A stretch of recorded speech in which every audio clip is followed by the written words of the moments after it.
Baik, Assalamualaikum warahmatullahi wabarakatuh. Shalom, Om Swastiastu, Nama Budaya, salam kebajikan, salam sejahtera bagi kita semua. Selamat sore rekan-rekan dari IAI. Selamat sore saya ucapkan rekan-rekan dari pengurus Region 2. Dan selamat sore saya ucapkan kepada rekan-rekan UPT di Region 2 yang hadir pada channel Zoom sore ini maupun yang hadir dan menonton di Instagram resmi dari IAI Arsitek. Terima kasih.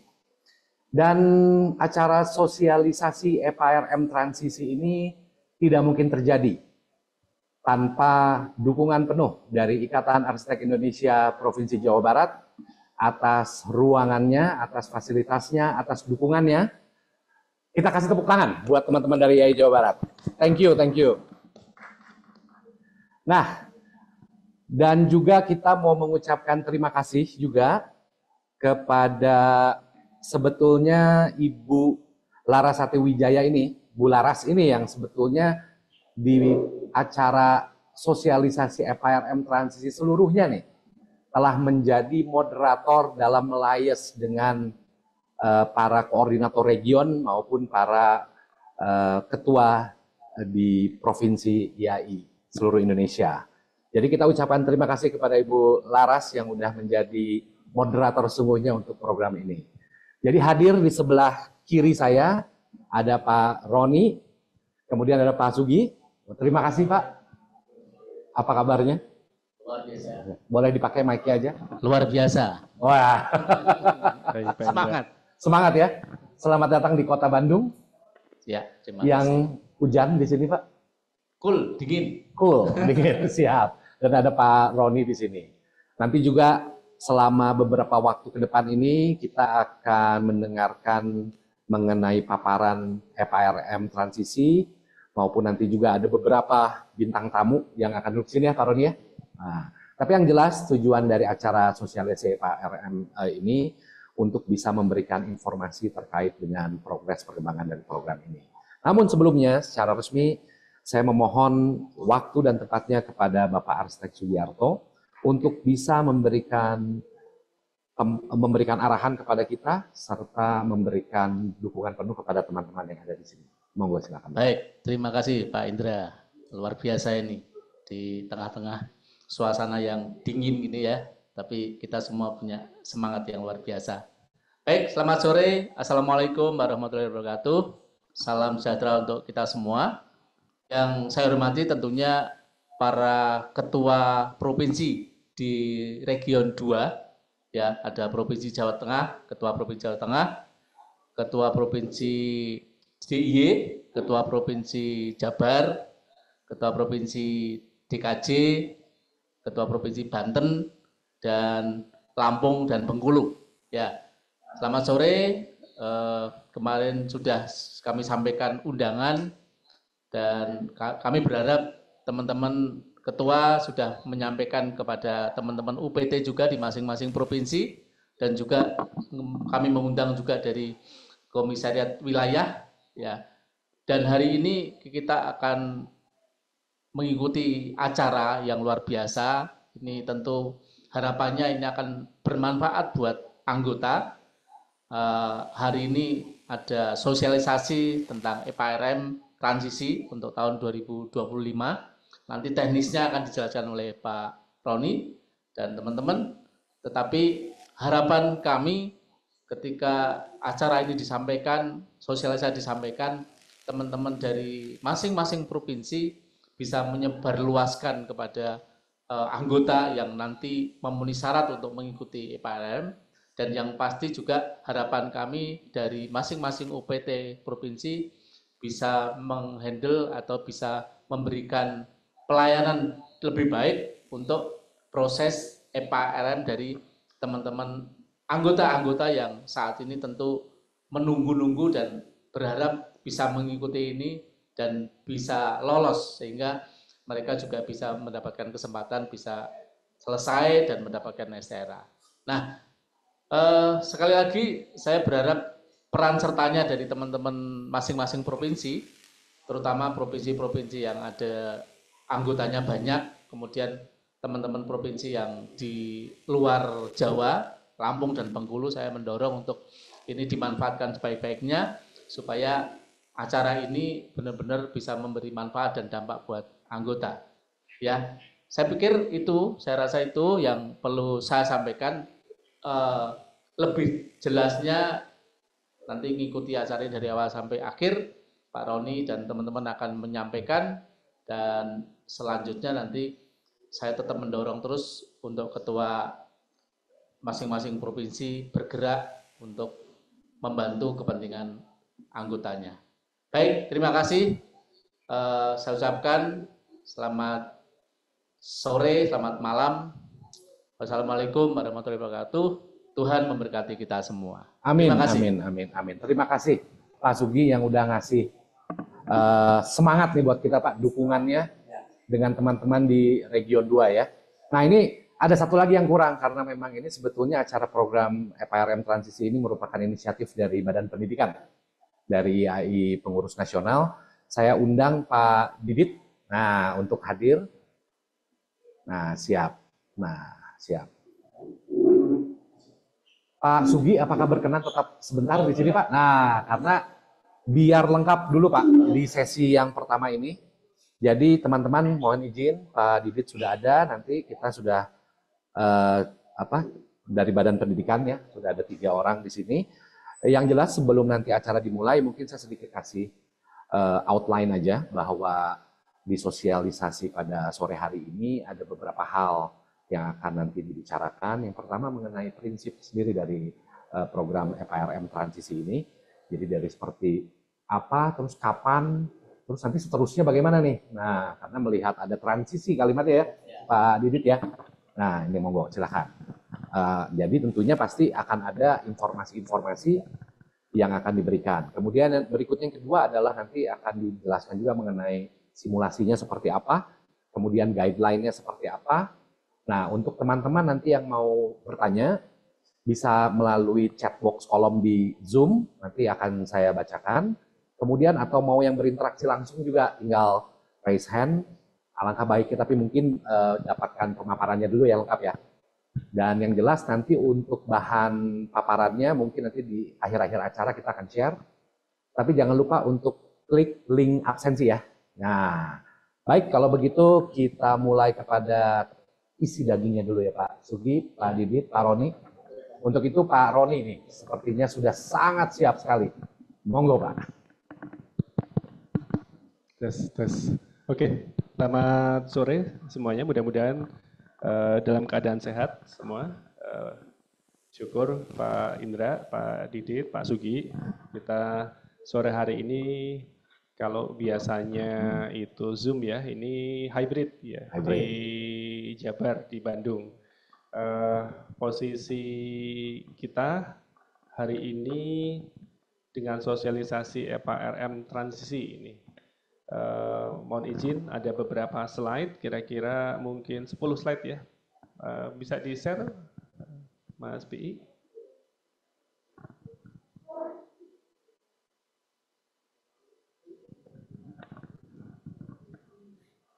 Oke, kita coba untuk menaikkan slide-nya.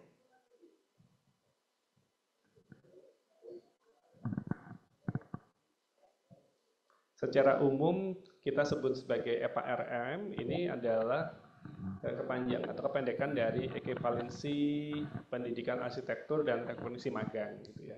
Jika teman-teman, Ibu Bapak semua di tahun 2022 kita sudah merilis program EPRM ini karena pada masa itu setelah DAI cukup established, kemudian kita mewajibkan gitu untuk semua arsitek di Indonesia memiliki STRA.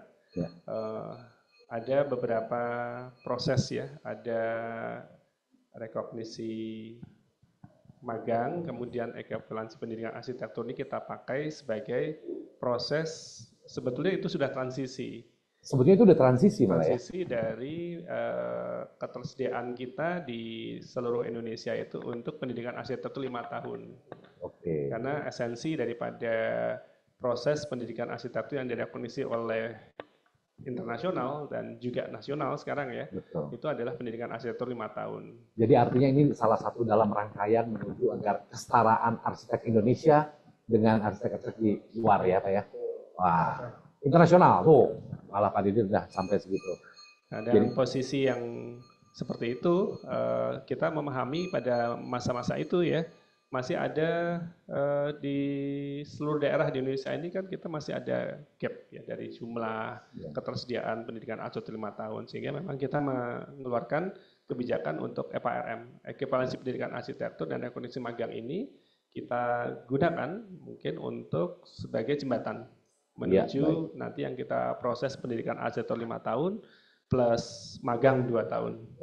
Nah, jadi ada pendidikan 5 tahun plus magang 2 tahun ini yang kemudian hari ini kita bicara tentang FRM. Ini mungkin bagi Bapak Ibu dan teman-teman semua yang saya lihat ini tidak semua dari UPT provinsi, tetapi juga ada yang umum ya. Mungkin ada yang baru mengikuti apa sih FRM gitu. Terus sekarang FRM transisi gitu kan.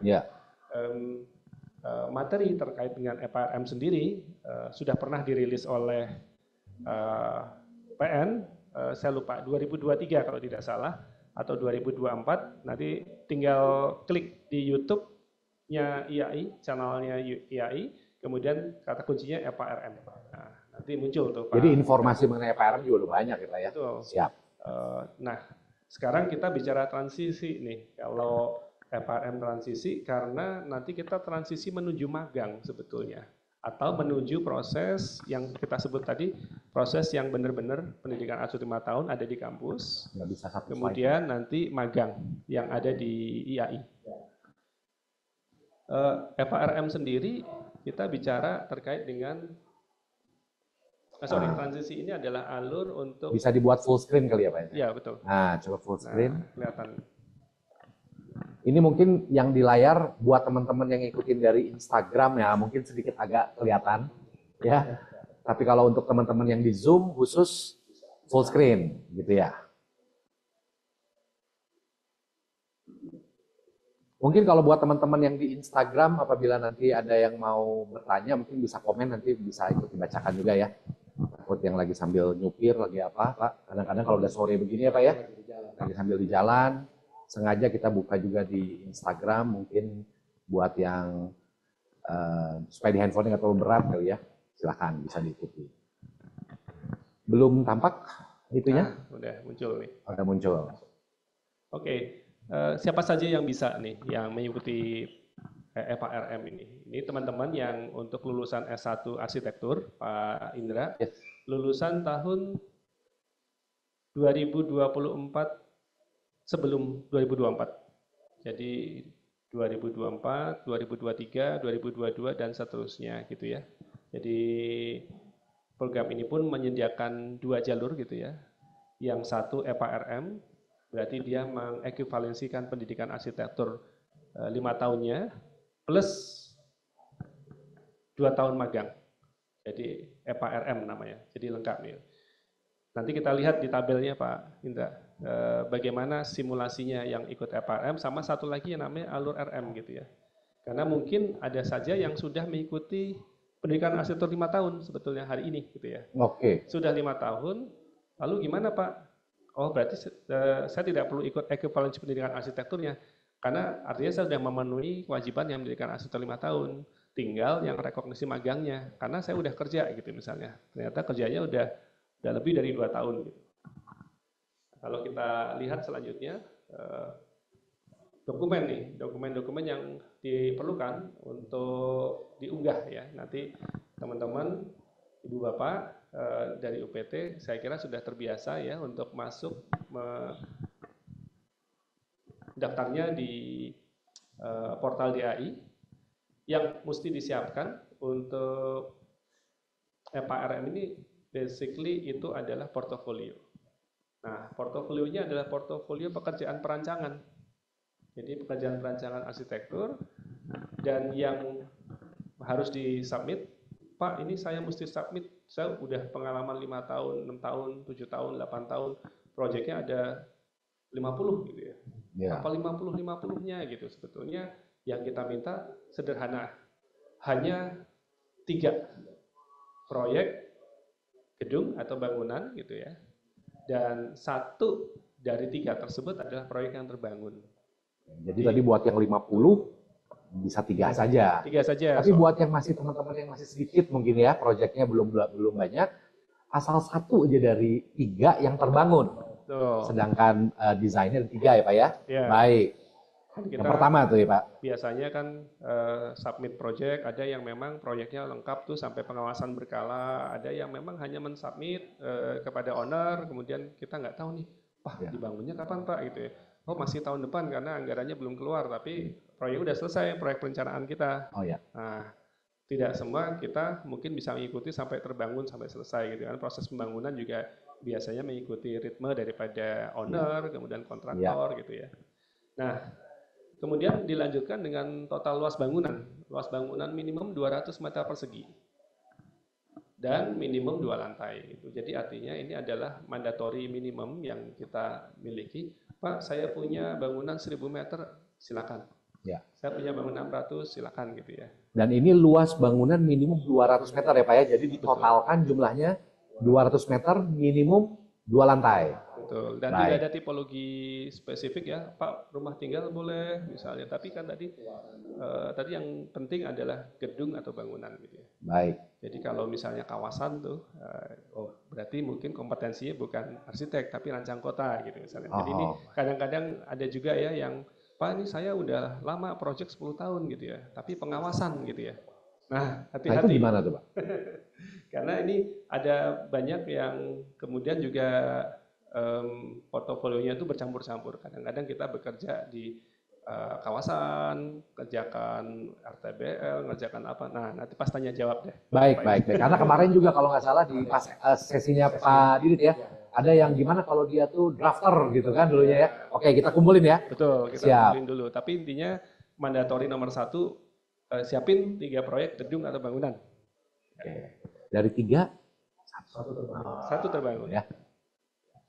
KTP ijazah S1 arsitektur. Jadi sekali lagi S1-nya S1 arsitektur. Sertifikat PPAR. Nah, sertifikat PPAR ini kan berarti kita udah lengkap nih pendidikan arsitektur 5 tahun sehingga nanti yang diikuti yang didaftarkan yang RM saja. Karena bedanya RM sama FRM itu yang direkognisi cukup singkat yang RM. Jadi jangan salah klik gitu ya, yang diklik oleh FRM karena nanti syaratnya lebih panjang gitu ya. Atau surat keterangan dari perguruan tinggi jika sedang mengikuti PPAR.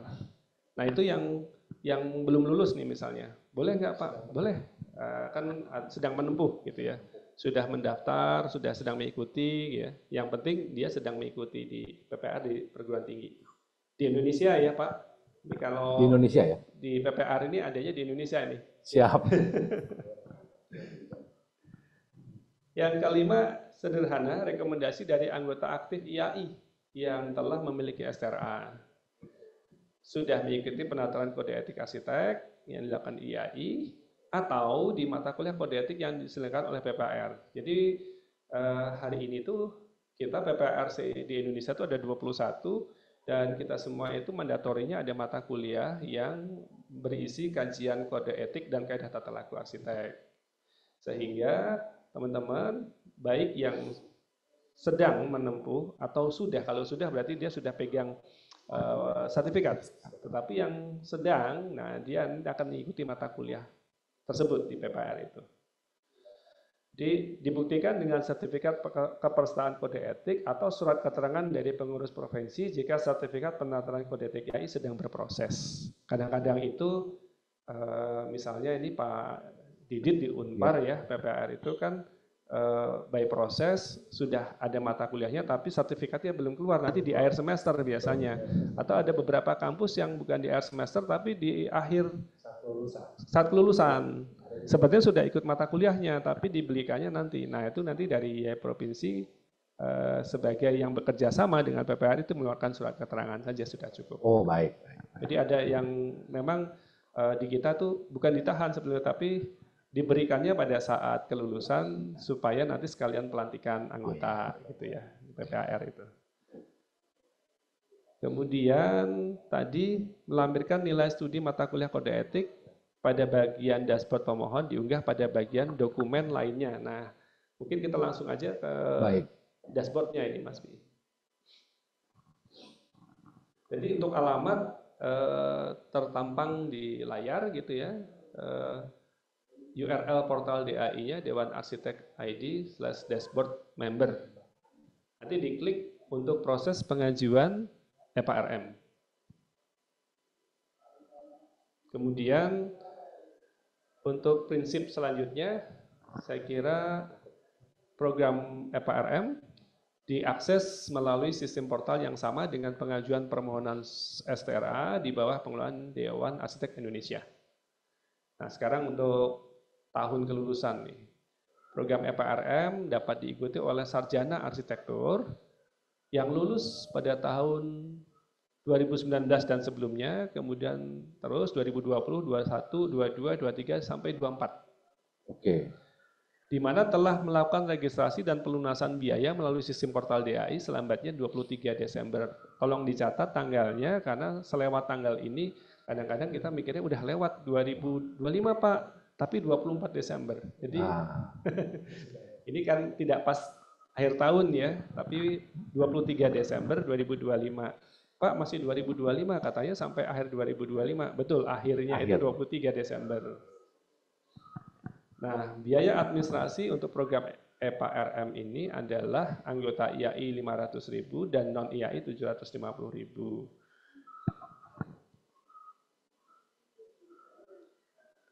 Untuk simulasi tabel, simulasinya ini contoh. Ini kenapa kok kita sebut sebagai transisi? Karena ada lulusan-lulusan, saya mulai dari yang paling bawah Pak Indra. Ya. Paling bawah ini adalah yang lulus paling baru terakhir itu 2024 yang lalu, sehingga sampai dengan asumsinya ya di tanggal 23 Desember tersebut dia telah bekerja selama 1 tahun.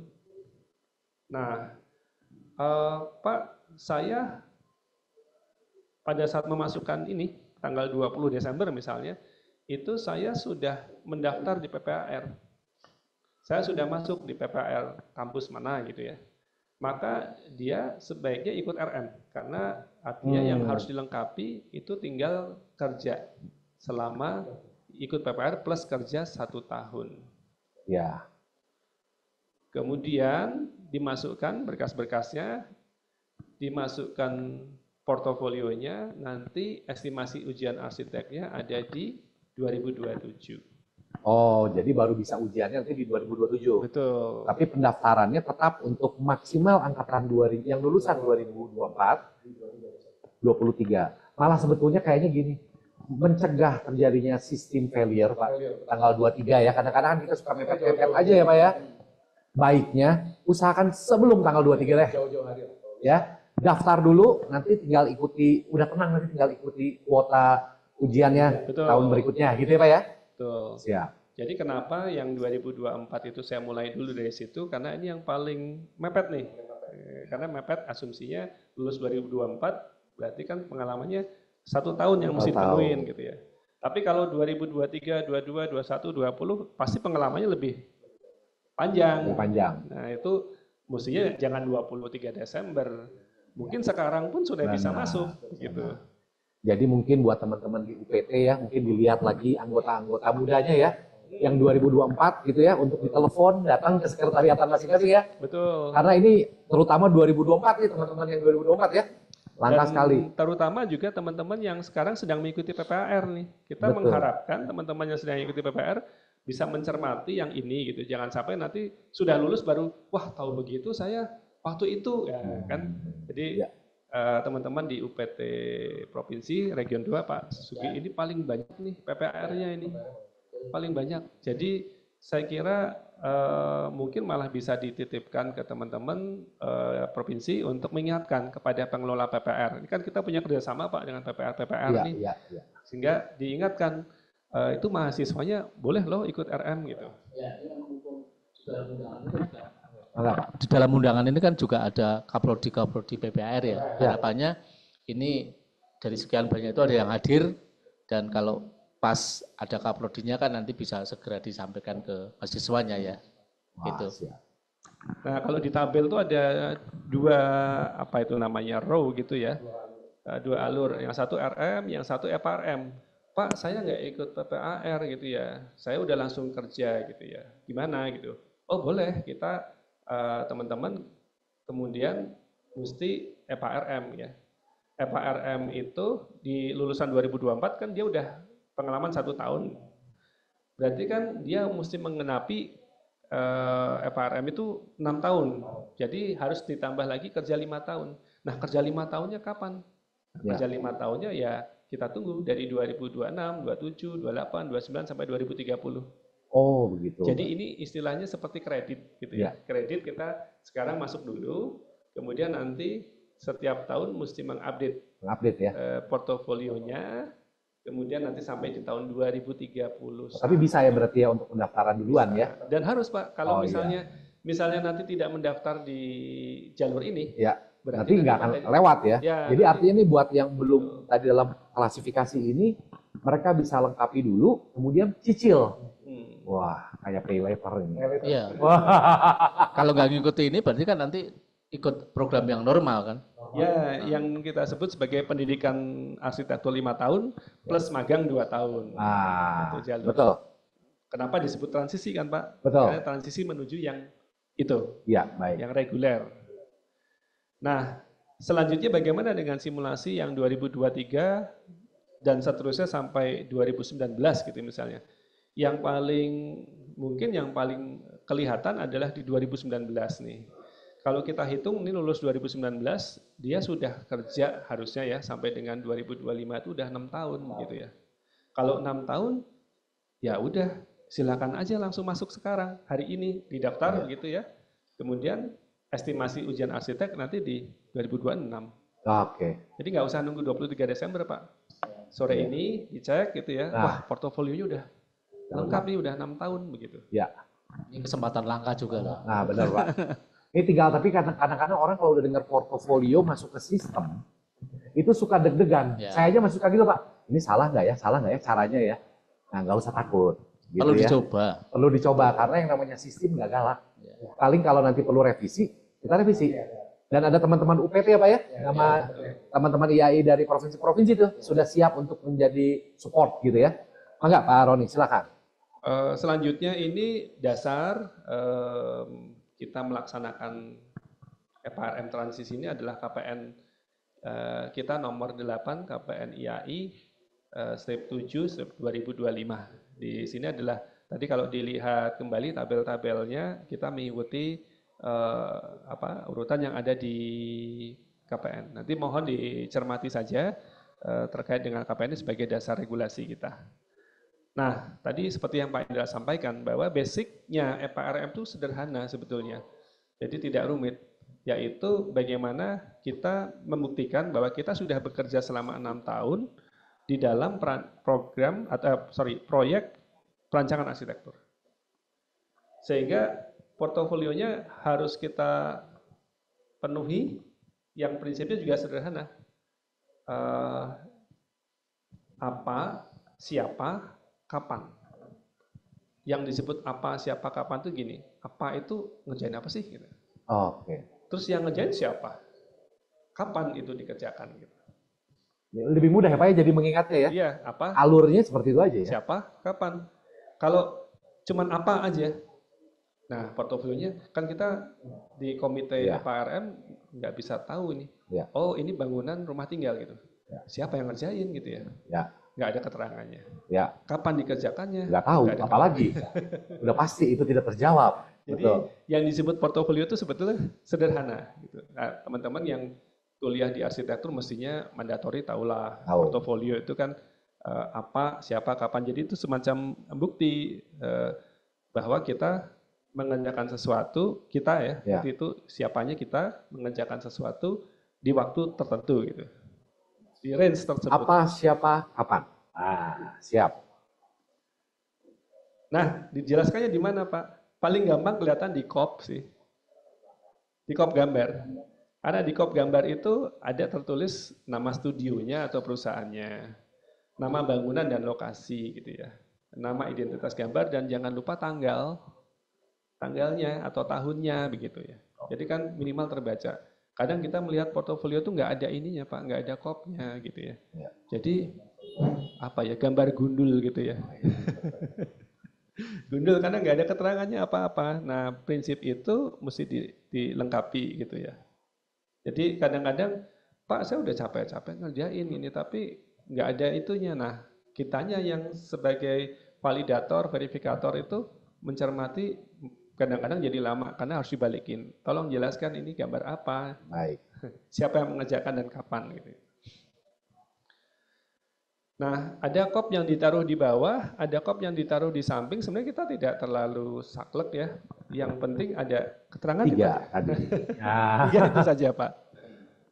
Ada yang menulis secara lengkap, ada nama instansi pemberi tugas, kemudian nama proyek dan lokasi, karena bisa jadi corporate kan ya. Bisa jadi corporate yang memberi kita pekerjaan.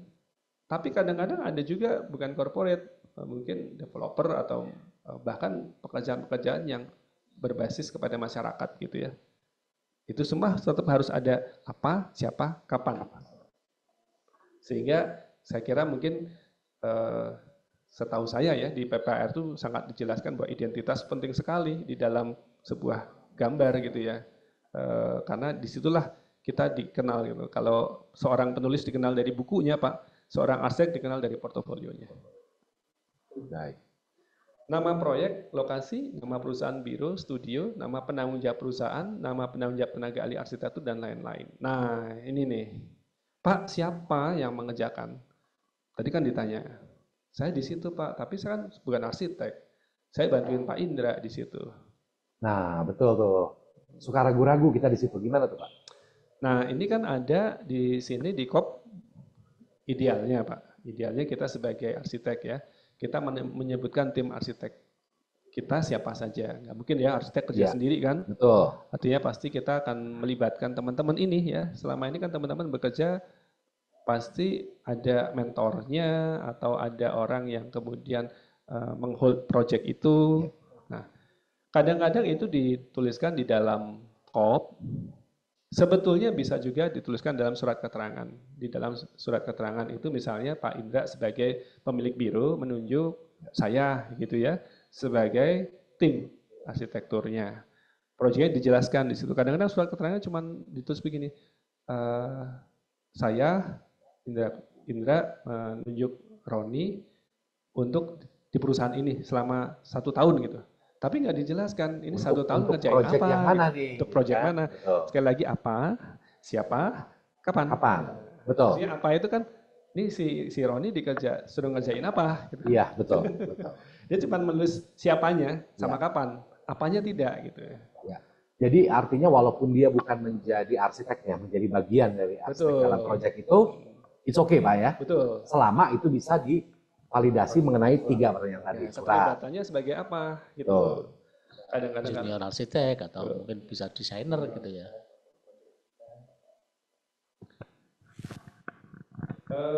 Ya ini portofolio kadang-kadang kita menerima gambarnya itu kurang jelas.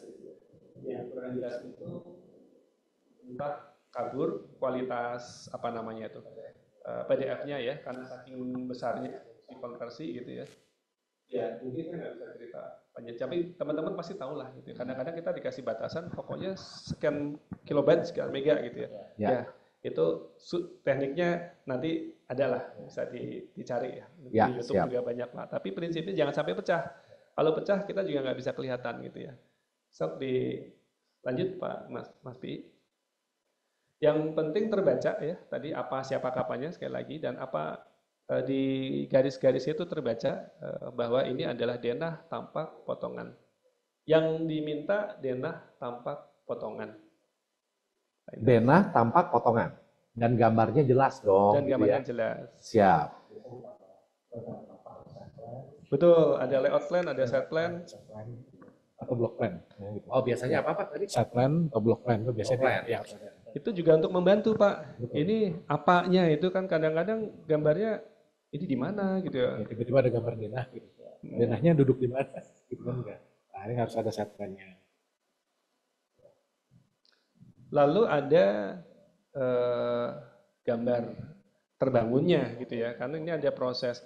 Meskipun mungkin ada juga tadi yang saya ceritakan, si satu bangunan itu, tiga itu, mungkin yang dua masih proses, silakan. Tapi sekali lagi yang satu terbangun Pak.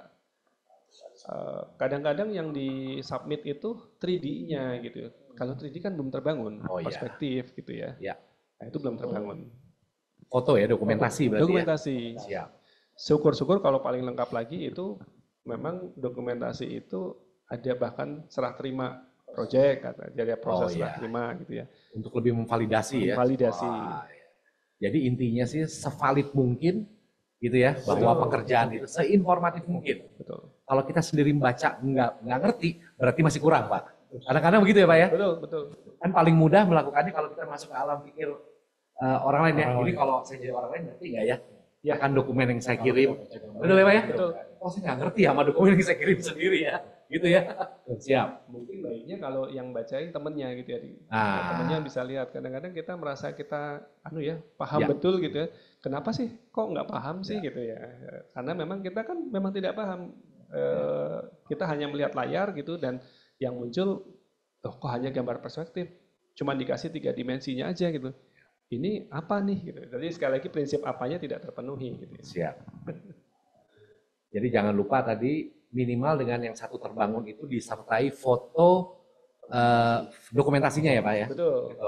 Kalaupun ada di yang 2 itu memang ternyata levelnya di perencanaan saja ya. Oke, baik.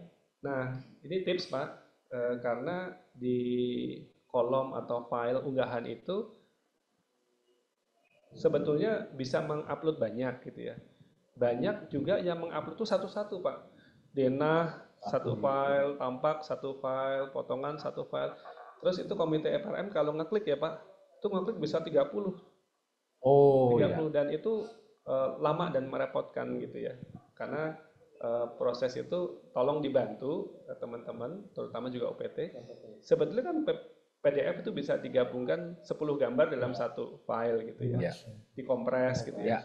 Ada yang terlalu besar Pak, diklik itu bisa muter-muter lama gitu ya. Ya kalau udah lama kadang-kadang kita skip gitu ya. Kita skip terus pindah ke pemohon berikutnya misalnya. Ya, mohon maaf ini memang tolong dibantu juga. Sistem ini ada ukuran-ukuran tertentu yang memang tergantung kepada bandwidth internet di masing-masing. Iya, betul. Kadang-kadang pas di jalan atau pas di luar kota gitu ya. Ya. Terus muter-muter terus karena memang filenya besar sekali. Atau satu-satu tadi harus dibuka gitu ya. Oke. Jadi file-file portofolio sebisanya seyogyanya satu proyek satu file kalau bisa. Satu proyek satu file ya. Bisa. Tapi terbaca tadi gitu kan. Atau dikurangi lah, jangan sampai postingnya terlalu banyak filenya sehingga nanti merepotkan juga komite jadi lama melihat validasinya. Saya kira mungkin prinsip-prinsipnya itu dulu Pak, nanti kita lanjut ke diskusi dan tanya jawab. Baik, baik. Nah, mungkin ini kita mulai masuk ke, kalau ada pertanyaan aja Pak ya, interaktif seperti apa. Nah, sebelum masuk ke ada pertanyaan, ada baiknya nih tuan rumahnya dari Ketua IAI Jawa Barat ya, apakah sudah ada nih? Nah, mungkin Pak Sugi, mohon izin, terima kasih sekali lagi. Terima kasih Pak Sugi. Terima kasih. Nah, ini tuan rumahnya nih, Bapak Arsak Adrianto. Siap, Kang. Kumaha damang? Alhamdulillah, Pangestu. Siap. Selalu tampak ceria beliau ini dan segar. Lagi dingin Bandung. Lagi dingin ya Kang ya. Nah Kang, mungkin ini sebelum kita masuk ke tanya jawab teman-teman nih, tadi kita dari Badan Pendidikan ini sudah memberikan tadi namanya guidelines. Nah yang tentunya guidelines ini bisa dipakai oleh teman-teman di provinsi sampai teman-teman UPT-nya kan, sekretariatannya nih, untuk bisa menghandling dan mengadres para rekan-rekan lainnya dalam rangka mengikuti FKRM transisi. Tapi kalau boleh nih Kang Adrianto sambil menyapa yang lain tapi juga kasih gambaran juga sebetulnya kira-kira challenge-nya teman-teman sendiri ya di provinsi ataupun di UPT ya pada saat ada anggotanya yang kebingungan gitu ya seperti apa. Baik, terima kasih dan selamat sore untuk rekan-rekan semua yang telah hadir di Zoom dari terutama Region 2 dan juga beberapa region yang lain. Terima kasih juga Pak Roni atas paparannya dari materi yang sangat cukup jelas Pak Didit dan juga dari pengurus nasional. Kalau kami sebetulnya mungkin mewakili dari rekan-rekan yang berada di UPT ya. Dari apa yang telah disampaikan oleh Pak Roni itu sebetulnya sedikit memberikan sebuah apa namanya ya hints ya. Jadi nanti kalau misalnya dilihat ada pertanyaan atau apa, sebetulnya itu adalah lanjutannya. Nah, tapi sebetulnya dengan kita bisa menelaah dari apa yang tadi sudah disampaikan, sebenarnya sudah cukup jelas. Dan beberapa pertanyaan itu sebetulnya banyaknya memang teman-teman dari calon pemohon Pak RM. Ini biasanya banyaknya memang merekonfirmasi sebetulnya banyaknya begitu ya. Saya lulus tahun sekian, saya harus apa dan bagaimana sebetulnya. Saya mencoba memilah mungkin yang saya ingin berikan tanggapan itu mungkin lebih kepada substansinya begitu ya, karena banyak sekali persoalan teknis juga Pak gitu ya. Jadi persoalan teknis berkaitan nanti dengan apa yang terjadi di dalam sebuah sistem begitu ya. Nah, tapi kalau misalnya tadi yang sudah dijelaskan oleh Pak Roni, saya pikir ini sudah cukup memberikan gambaran bagaimana sebetulnya teman-teman calon pemohon itu bisa punya roadmap-nya ke depan. Ya. Saya harus ngapain? Banyak sekali Pak Roni yang bertanya begitu ya, saya setelah lulus ini mau S2 atau PPAR gitu ya. Kadang-kadang kita memberikan sebuah pandangan itu dari dua sisi begitu ya. Kalau S2 apa begitu ya, kalau PPR apa begitu, termasuk juga sebetulnya program EPRM yang sebenarnya saat ini masih berjalan. Nah, mungkin perlu digarisbawahi bahwa ini adalah EPRM transisi begitu. Nah, ini mungkin banyak yang belum aware bahwa ada yang namanya EPRM transisi dan mumpung memang masih berjalan, saya pikir ini saat yang tepat untuk bisa mengoptimalkan hal tersebut. Nah, beberapa kendala sih sebetulnya mungkin ya, bukan kendala tapi mungkin satu, kita sosialisasi ini kayaknya jadi satu hal yang harus menjadi satu apa namanya ya, mungkin kalau 1 kali 2 kali itu rasanya kurang cukup begitu ya. Kebetulan kalau kami di Jawa Barat memang ada helpdesk, setiap sore itu juga bisa ditanya apa saja. Tapi biasanya yang tahu itu akan anggota ya, anggota IAI begitu. Nah, ini mungkin juga dari rekan-rekan di apa perguruan tinggi arsitektur mungkin bisa menginformasikan kalau misalnya pun mau bertanya calon anggota nantinya atau calon pemohon untuk mau bertanya ke helpdesk itu sangat memungkinkan. Itu juga bisa secara online begitu ya, kepada sekretariat kami begitu ya. Dan itu nanti apa yang telah disampaikan oleh Pak Roni gitu ya, yang menjadi guidance kita itu kita sampaikan juga Pak begitu. Nah, yang kedua sebetulnya juga banyak yang mungkin tidak hanya pada saat EPRM, tapi banyak pada saat pemohonan yang reguler juga, atau waktu itu ada yang pelayanan 1 hari ya Pak Roni ya, one day service juga, ODS itu juga sama, kelihatannya ada persoalan menafsirkan dari portofolio itu seperti apa. Jadi ada yang mungkin di kantornya atau secara pribadi saya biasanya menyusun portofolio begini. Seperti tadi Pak Roni saya pikir sudah cukup jelas begitu ya. Ada yang hanya simulasi 3 dimensi begitu ya. Itu belum bisa dijadikan validasi ya untuk bisa apa namanya mewakili bahwa itu terbangun sebuah proyek, siapa kliennya, di mana lokasinya, apa segala macam. Tahun berapa dibangun begitu ya. Dan tadi ternyata disampaikan bahwa format COP itu tidak menjadi persoalan, tapi informasinya yang perlu dilengkapi. Nah, saya pikir sebetulnya poin per poin itu juga tadi sudah dijelaskan ya. Itu sangat membantu bagi kami nanti di UPT juga kalau seandainya ada apa namanya biasanya kalau EPRM kan berjalan sampai saya mungkin masih transisi ya.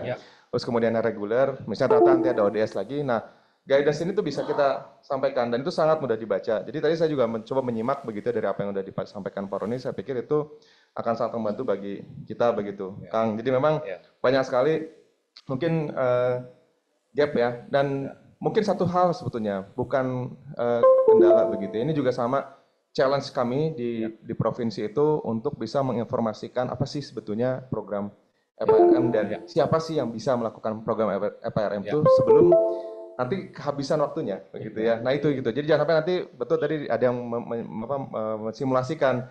Saya sebenarnya ini saya mau masuk tapi ternyata udah kelewat ininya gitu ya. Masuk juga tadi untuk pendaftarannya begitu. Nah jadi mungkin ini jadi satu hal yang apa namanya nanti kita masing-masing provinsi untuk Ya. bisa menginformasikan. Kebetulan juga ini kita mengundang semua perguruan tinggi arsitektur yang ada di Provinsi Jawa Barat, mudah-mudahan itu bisa disosialisasi ke Tapi kalau boleh tahu sedikit nih teman-temannya. sambil mumpung Kang Andriantonya soalnya luas banget ya. Enak nih. Jadi kita tanya eh, cara Kang Andrianto dengan teman-teman di Jawa Barat ya pada saat ini ada informasi seperti ini, kita ada program seperti ini. Bagaimana Kang Andri dengan pengurus-pengurus lainnya melakukan sosialisasi ke intern Jawa Barat? Apalagi tadi men-set up helpdesk ya dengan tim UPT itu bagaimana Kang metodenya? Mungkin bisa jadi inspirasi kan buat teman-teman. Ya. Memang sebetulnya beberapa informasi itu, terutama kalau dari pengurus nasional ya, informasi itu adalah hal yang kami di provinsi itu perlu teruskan ke anggota ya.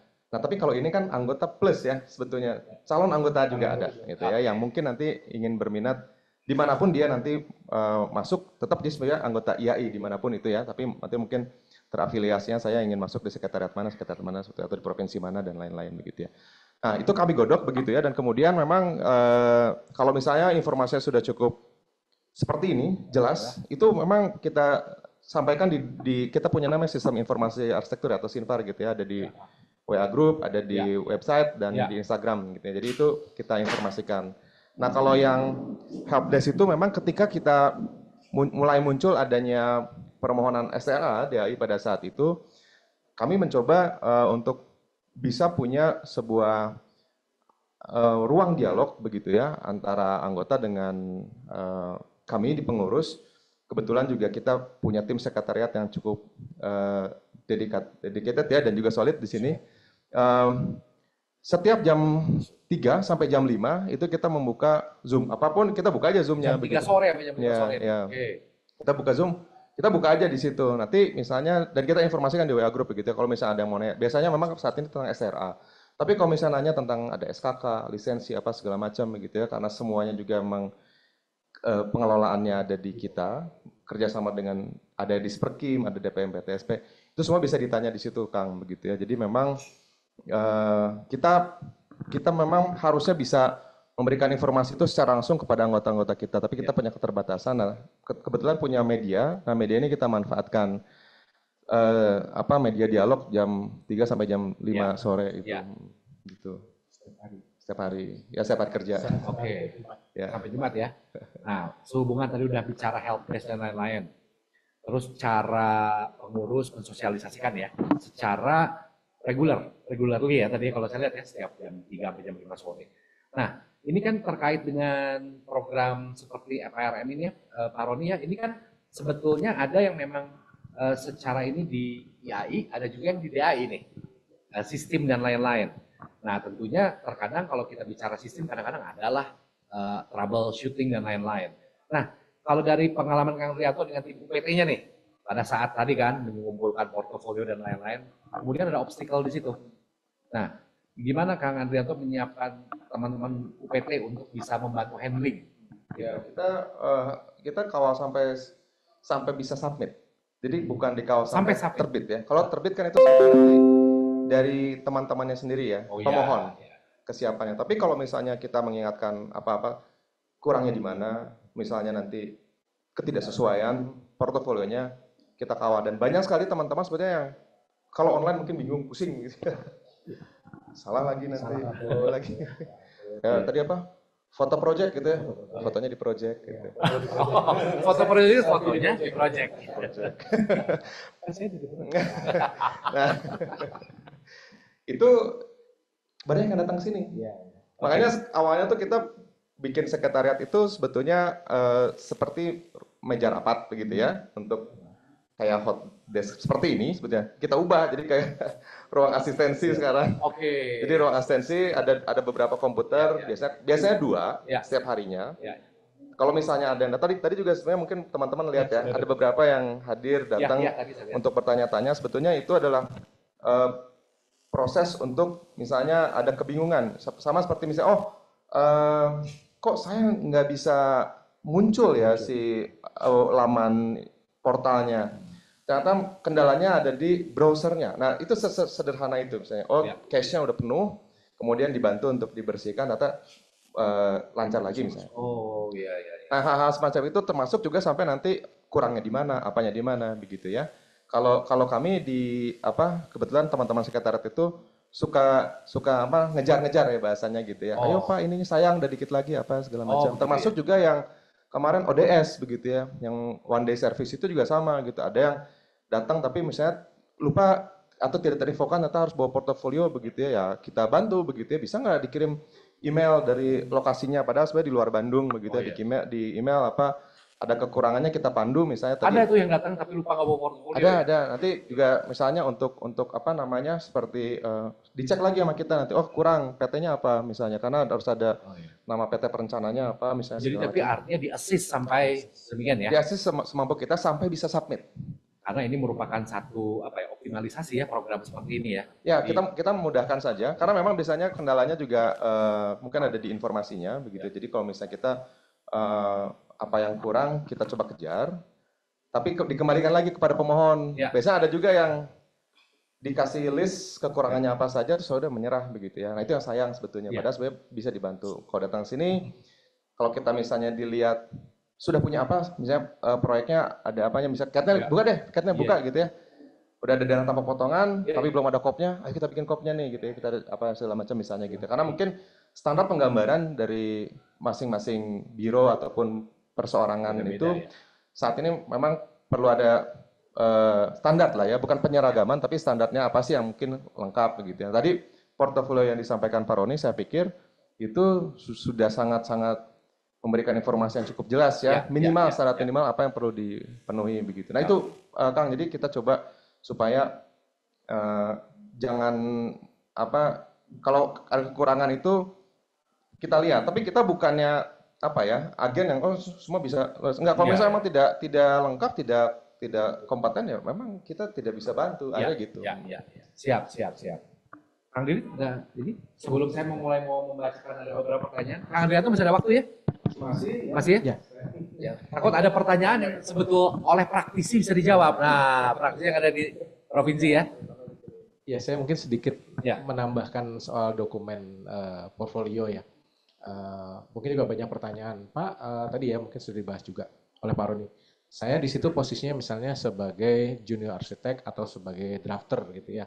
Dia S1 tapi mungkin posisinya sebagai drafter. Nama saya tidak muncul gitu di sana. Nah itu ada baiknya misalnya dia bekerja di sebuah perusahaan, dari perusahaan tersebut memberikan surat keterangan gitu.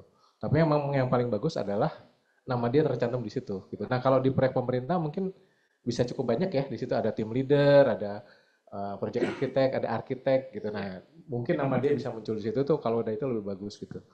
Nah satu lagi adalah untuk FHRM ini mungkin kalau boleh saran Mbak ya, jadi fungsi bangunan yang diajukan tidak usah yang terlalu rumit gitu. Jadi rumah tinggal atau bangunan fungsi sederhana 2 lantai, fungsi publik ya, itu bisa diterima gitu ya. Jadi nggak usah misalnya, wah saya pengen rumah sakit gitu, ya nggak apa-apa kalau mau Bapak Ibu punya atau teman-teman punya proyek rumah sakit silahkan. Tapi kalau bisa proyek yang ya simple aja gitu, 2 lantai terbangun itu jauh lebih baik dibandingkan ada proyek yang rumit tapi gambarnya nggak lengkap gitu. Kadang-kadang kita gitu ketemu kemarin misalnya ada, Pak saya ada proyek rumah sakit tapi saya nggak lengkap nih gambarnya. Wah ya mendingan gambar yang lain aja gitu, fungsi yang lain saja gitu. Dan kadang-kadang juga kalau proyek yang besar itu seringkali mungkin surat menyuratnya sulit gitu ya. Wah saya udah nggak ada Pak surat ininya, keterangannya, oh perusahaan yang tempat saya kerja dulu misalnya maaf sudah tidak ada misalnya gitu. Jadi itu ada baiknya bisa dicari yang fungsi-fungsi yang sederhana saja juga tidak apa gitu. Karena ada beberapa yang nanya, Pak saya takut kalau misalnya saya masukinnya rumah tinggal semua atau gitu ya. tidak lolos gitu. Padahal tidak gitu sebenarnya gitu. Itu boleh-boleh saja gitu Pak. Ya karena pernah kasus Pak Indra itu yang saking inginnya menunjukkan bahwa saya tuh punya pengalaman lebih dari 10 tahun gitu ya. Bangunan bertingkat 10 lebih gitu ya. Cuman tadi apa, siapa, kapannya tidak terpenuhi ya Pak. Yang ditampilkan cuman gambar, jadi apanya saja. Jadi saking banyaknya filenya jadi penuh. Betul. Lag juga ya, launching lagi. Ini apa saja, jadi terus posisinya di mana, di situ sebagai apa. Sebagai apa tidak ada di situ, betul. Dan tidak ada surat Pak biasanya. Betul. Nah, surat keterangan yang melengkapinya tidak ada. Nah, jadi tadi apa, kapan, dan di mana ya? Balik lagi. Baik, kalau gitu nih saya mau mulai bacain pertanyaan teman-teman di Zoom. Selamat sore nih buat Pak Wahyudi Gusri Vanjaya nih. Izin bertanya katanya, apabila saya belum mengikuti penataran kode etik, apa bisa mengikuti FPRM? Nah, ini bisa langsung terjawab. Enggak, silakan. Ya, mandatorinya mengikuti. Mengikuti Jadi ya. memang artinya memang harus salah satu syaratnya di situ PKE. Ya, baik. Berarti terjawab ya mengikuti. Atau kalau dia di PPAR, kalau Minta surat. tadi yang PPR kan, Betul. misalnya saya belum ikut Pak, tapi saya udah ikut mata kuliah itu. Ya. Tapi saya belum dapat sertifikatnya. Ya. Minta surat keterangan dari YAI provinsi bahwa dia memang sudah sedang di PPR dan sudah mengikuti mata kuliah itu. Mata kuliah itu ya. Baik, baik. Jadi sebetulnya sudah terjawab nih apa harus mengikuti, ikut, harus wajib, dan kalau yang PPAR tadi ya, minta surat rekomendasi. Kemudian ini dari, ini nggak apa-apa saya bacain aja ya, biar ini, karena sudah dibela-belain jempolnya ketika. Kepada Rita, nah katanya mohon didukung sama sistem juga di web DAI untuk FIRM transisi ini. Baik, tentunya ini kan kita juga berkoordinasi ya dengan DAI. Baik. Kita Kemudian sedang bersurat ya, Pak Roni ya. Kami sedang bersurat dengan dari IAI nasional dari PN ke DAI gitu untuk koordinasi soal FIRM ini gitu, agar secara sistem dia lebih. Nah, tapi saya juga nih mumpung nih ada tadi Kang Andrianto. Pengalaman di lapangan di teman-teman di sini pernah terkait dengan sistem yang ada ini juga walaupun misalkan tadi ada permasalahan apa bisa tetap terselesaikan nggak, Kang, terhadap tadi web sistem itu? Kalau berkaitan dengan persyaratan yang tadi ya udah tercantum sih itu biasanya sudah mandatori tadi ya. Ya. Kalau dikatakan apa namanya upload ini, upload itu. Nah tadi yang jadi persoalan mungkin tahun ya waktu itu ya. Tahun itu sering sekali mungkin dalam substansinya misalnya dia lulus bisa masuk ya sebagai pendaftar tapi ternyata menunya belum muncul ya kalau tidak salah seperti itu ya. Oh, itu yang tahunnya ya. Siap. Tapi kalau misalnya di dalam sistem yang lain sih memang sih saya detailnya mungkin teman-teman UPT yang akan sangat tahu ya tentang hal ini, tapi kalau misalnya itu kita kawal juga gitu ya, ada. Tapi gitu. sejauh ini semua bisa terselesaikan lah ya, kecuali yang memang persyaratannya. Persyaratannya belum. Tapi ya. secara sistem sebetulnya sistem itu kalau dipenuhi benar dia bisa betul, ya. Betul. Nah kita kalau tidak salah juga di grup forum ketua IAI provinsi semua ya yang ada di Indonesia tuh suka menginformasikan kira-kira ada di mana penataran kode etik terdekat biasanya gitu. Jadi biasanya itu diinformasikan.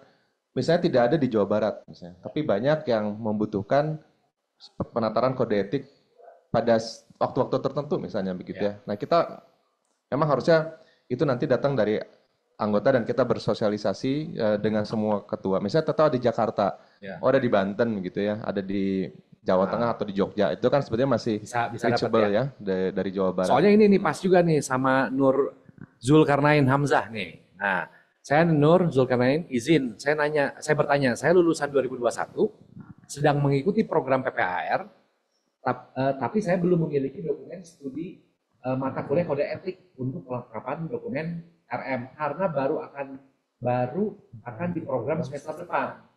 Jadi kode etiknya baru akan di semester depan ya. Nah, kira-kira ada arahan nggak terkait ini? Tadi Pak, yang sudah masuk PPR, siapkan aja suratnya dari tadi surat keterangan tadi dari YAI provinsi menyatakan bahwa yang bersangkutan itu sedang mengikuti PPAR dan mata kuliah tersebut ada di semester 2-nya. Semester berikutnya. Semester 2-nya itu nanti ditaruh di dokumen lainnya Pak. Di dalam opsi kan ada dokumen lainnya. Jadi jangan jadiin satu sama portofolio nanti malah keselip.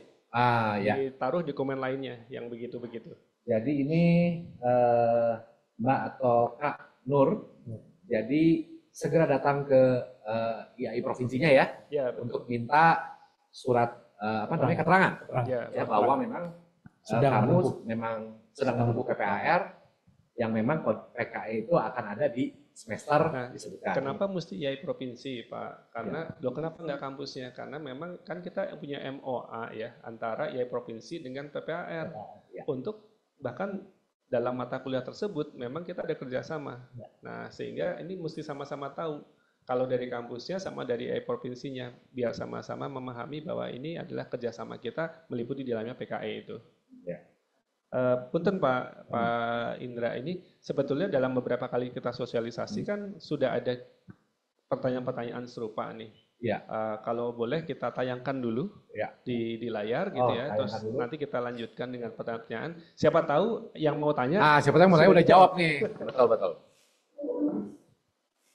Di slide tanya jawab. Tanya si jawab.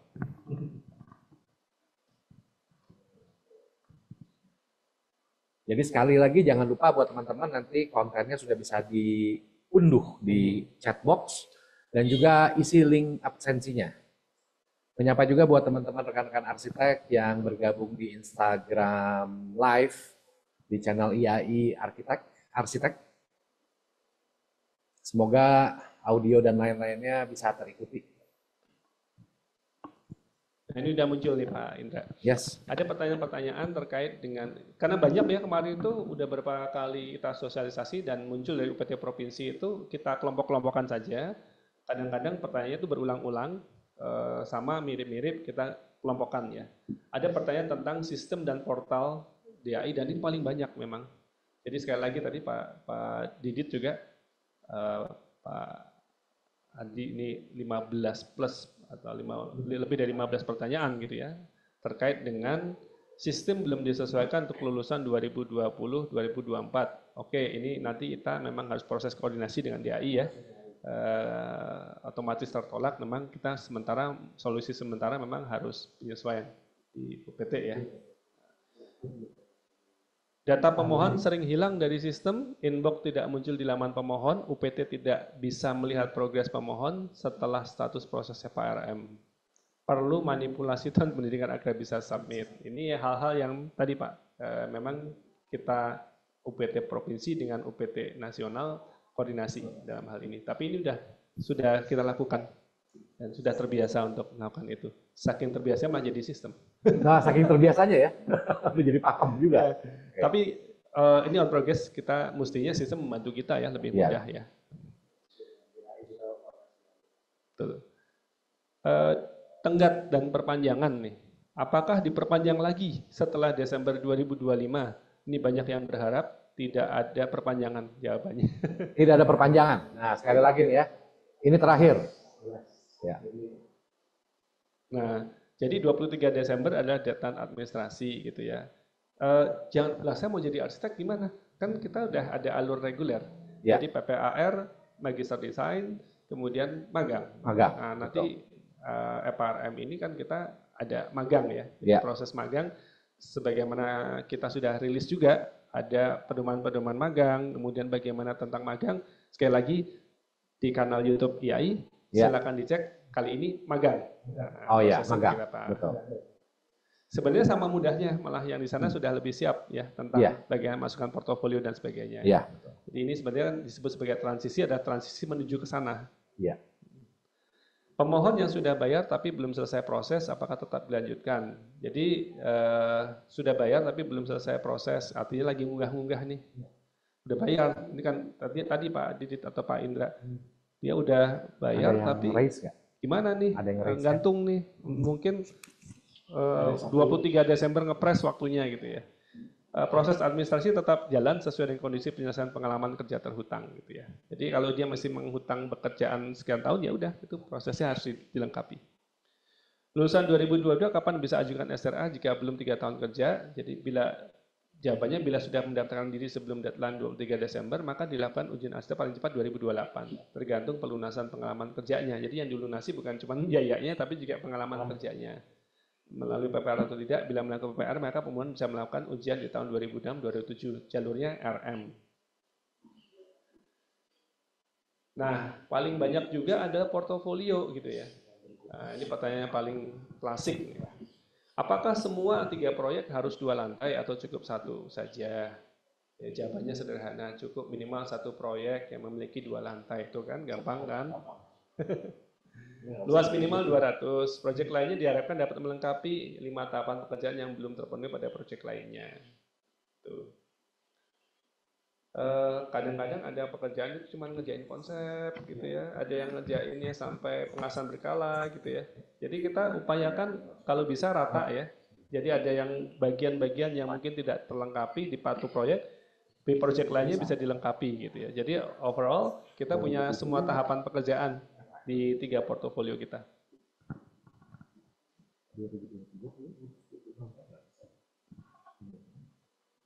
Baik. Oke, bagaimana dengan portofolio dari kontraktor design and build ya? Jadi sebetulnya kalau kita itu intinya kita itu merancang gitu ya, proyek boleh dari kontraktor atau design and build selama ada surat penunjukan atau surat tugas pemohon dari kontraktor atau perusahaan atau owner di mana pemohon mendapatkan pekerjaan pada proyek itu. So, artinya bukan masalah kita itu bekerja di kontraktor atau di mana, bekerja di mana saja, yang penting kita mendesain. Jadi ada surat penunjukan bahwa kita entah itu developer, entah kontraktor gitu ya. Jadi kita mendapatkan pekerjaan merancang di sana.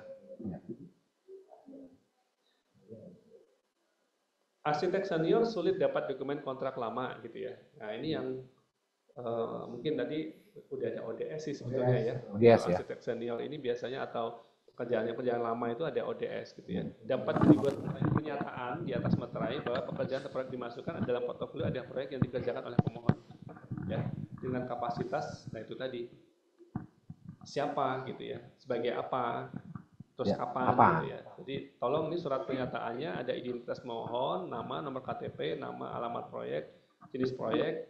Jadi identitas lengkap lah diceritakan begitu dan diunggahnya di dokumen lainnya Pak, dokumen lainnya. Portofolio S1 luar negeri mengikuti standar mana? Portofolio dari luar negeri bukan portofolio tugas kampus ya, jadi bukan portofolio studionya dia di luar negeri, tapi project gitu ya, yang harus dilengkapi mengikuti ketentuan yang disepakati oleh komite FRM, memiliki kop berisi nama, alamat proyek, nama konsultan, tanggal pengerjaan perancangan, tanggal konstruksi bila ada, gitu ya.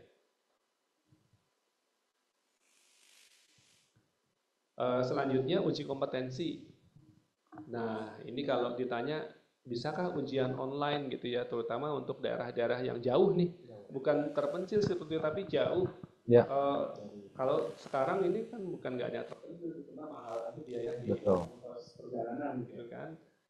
Keputusannya ada di DAI, tapi memang prioritas dipertimbangkan dengan sistem yang cukup ketat ya. Nanti kemarin sudah dijawab oleh Kang Aswin bahwa hal-hal itu dipertimbangkan oleh teman-teman di DAI.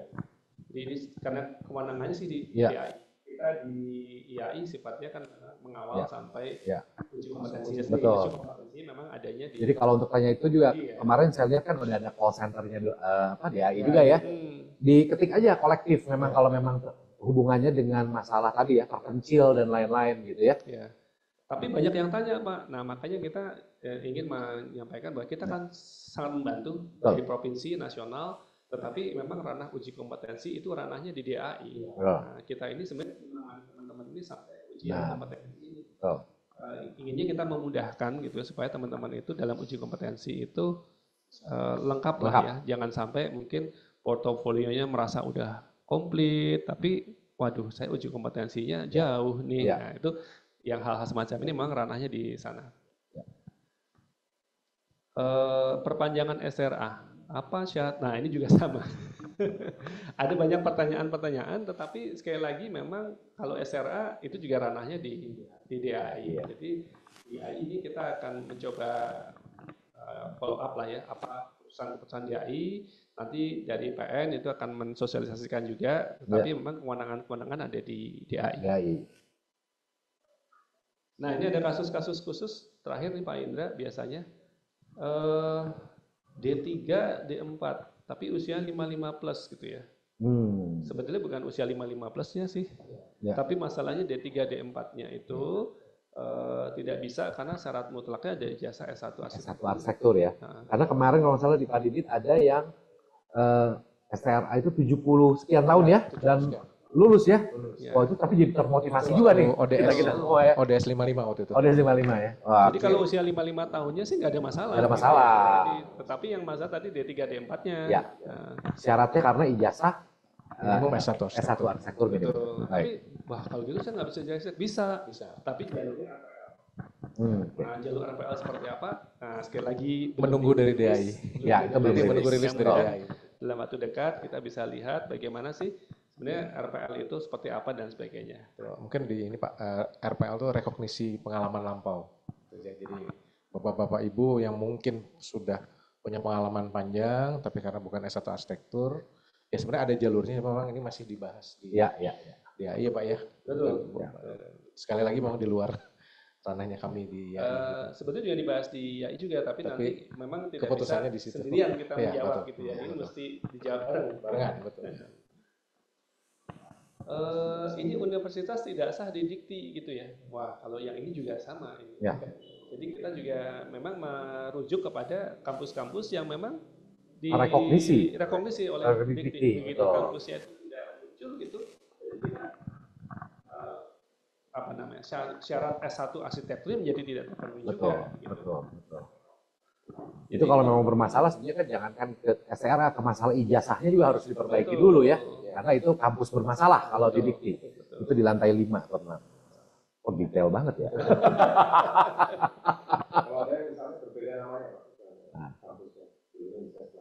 Oh, ya ahli kelola biasanya atau apa? Biasanya kan ada ini ya. Apa? Dari itunya sendiri biasanya ada apa namanya? Kalibrasi. Ya bukan perubahan ya, konversi jadi Ya. dari sekolah tinggi dia naik jadi universitas gitu. Kalau nggak biasanya rubah nama memang Atau karena rubah ahli nama. kelola Ya. biasanya. Biasanya memang dikti mengeluarkan surat keterangan. Iya. Betul. Ada sebagai rekod ya. Ya. Ada yang tutup ganti dan sebagainya itu tolong diurus karena tidak cuma di kita aja ya di FRM tapi untuk Ya. di lingkungan kerja juga begitu. Ya. Jadi memang mesti ya kita siaplah tadi apa siapa Ya. kapannya tadi. Apa ya. Jadi itu buat tadi kalau ada pertanyaan kemarin baiknya sekalian diurus itu ya. Untuk ini. Anggota IAI kan tahu deh. Tapi ada PPR. Tentunya dia udah daftar PPR. Tapi belum Sudah ikut. kan tadi jawabannya boleh ya. Boleh. Yang penting tadi ada surat Surat. keterangan bahwa dia sudah atau sedang gitu ya mengikuti PPR. Kalau sudah pasti dia keluar itu. Soalnya ini kayak ini juga sambil saya ini dari Jose nih, dia nanya ini sebenarnya tadi ada nih di klasifikasi nih ya, bener ya Jose. Dia bilang lulus tahun 2021, udah kerja dari 2021 sampai 25, jadi pengalaman udah 4 tahun, udah lebih. Udah menjadi anggota IAI, udah ikut kode etik, udah ikut tata laku arsitek, udah. Namun saya nggak ikut PPAR, namun ikut studi lanjut S2. Berarti bisa ikut FIRM ya Pak ya? Ya bisa lah itu dah. S2-nya riset atau desain gitu. Itu betul. Apakah? Tapi intinya sebetulnya dengan pengalaman tadi 2021, Pengalamannya sudah bisa pengalaman masuk. 4 tahun kan, Sudah bisa masuk. itu tadi kasta yang agak atas tuh di klasifikasinya bukan kasta. Mungkin untuk amannya FRM saja. FIRM saja, FIRM. dengan RM gitu. Karena kan tadi mungkin dia sebenarnya mau ikut RM. Kalau RM kan cukup 2 tahun. Ya. Ya, kalau FRM. Kalau ini pertanyaannya bisa ikut FIRM Pak? Betul. Bisa. Kalau ditanyanya ikut FRM pasti ikut. Karena S1 arsitekturnya gitu ya. Ya, secara arsitektur dari Ya. pengalaman hampir 4 tahun kan soalnya. Ya, Bisa. Ya. baik. Ini bagaimana nasib yang tidak sempat daftar sebelum Desember? Ya maksudnya lewat Desember ya, lewat 23 Desember gitu ya. Jadi kita kan sekali lagi namanya transisi. Begitu lewat transisi maka ada jalur reguler. Jangan khawatir karena kita ini sedang menyiapkan semua jalur yang selebar-lebarnya untuk profesi arsitek. Begitu Pak. Ya, baik. Ini sambil lagi saya bacakan ada Zikri nih. Saya Zikri bertanya apakah atasan langsung harus memiliki lisensi SKA atau SRA kalau dia merupakan bagian dari tim ya. Perusahaan gitu ya. Apakah lulusan S1 2020, pengalaman kerja 4,5 tahun dan sedang mengikuti PPAR. Estimasi lulus PPAR Agustus 2026. Tetap ujian di tahun 2027. Bisa nggak? Nah, Pak Didit gimana? Kalau ini mungkin terkait dengan surat keterangan ya.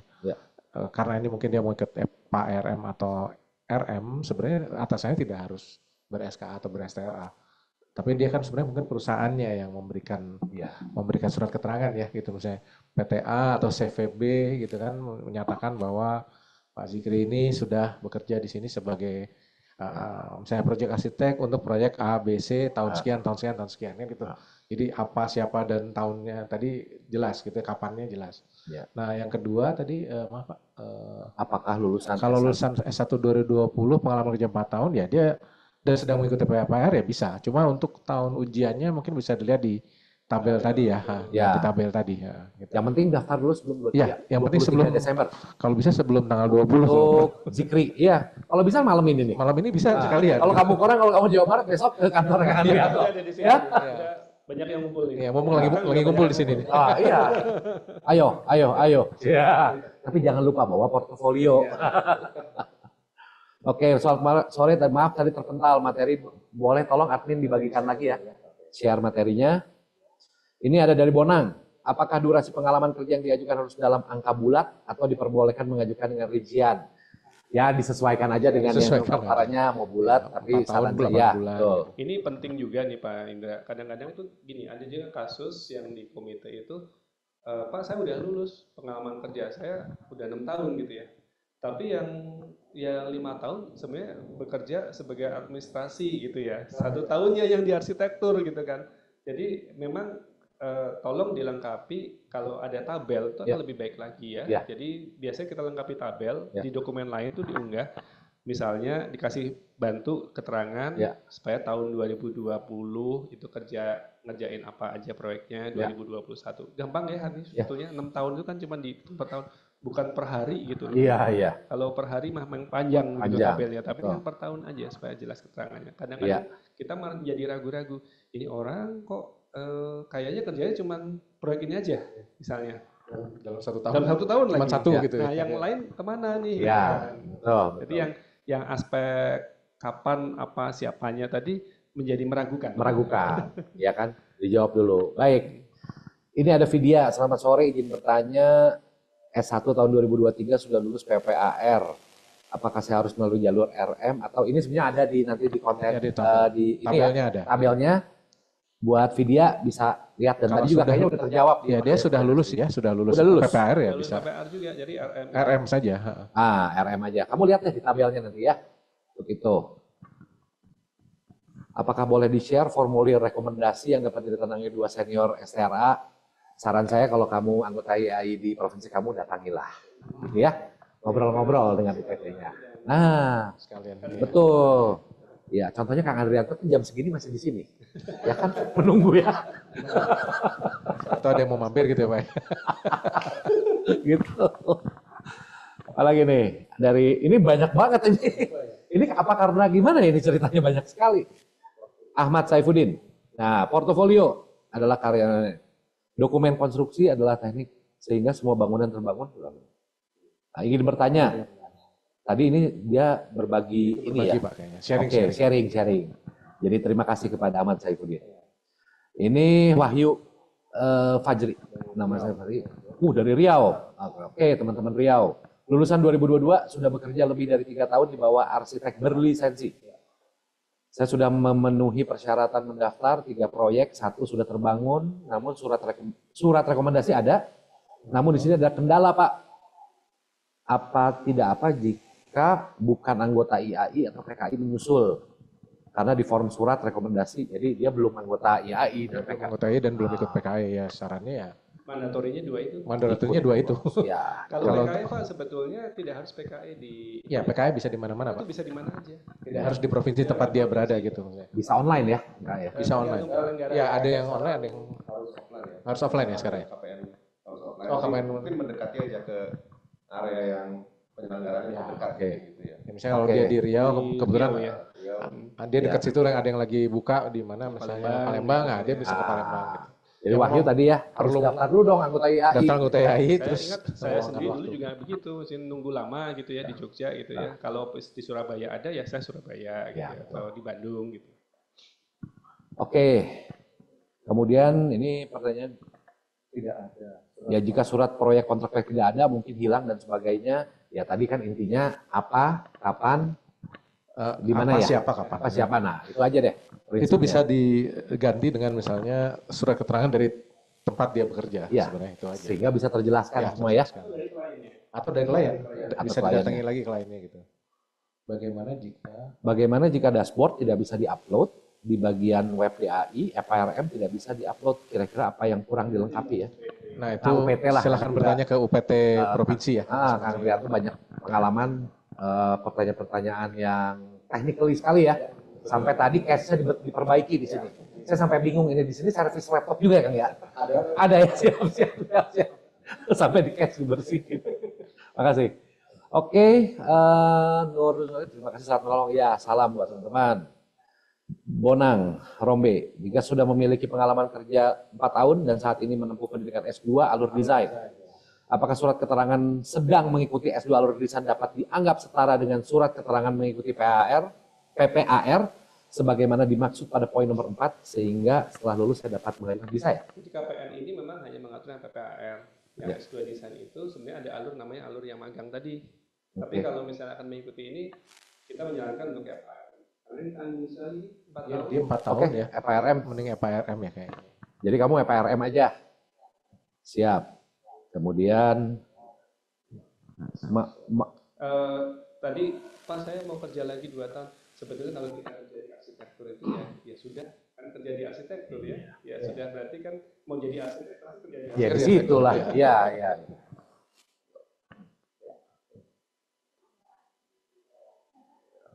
iPad. Oh ya. Lulusan tahun 2023 kepada Muhammad Faisal. Portofolio yang ada diisi ada kolom unggah kontrak project. Yang mau saya tanyakan apa kontrak project antara saya dan klien atau kontrak project antara tempat kerja saya dengan klien?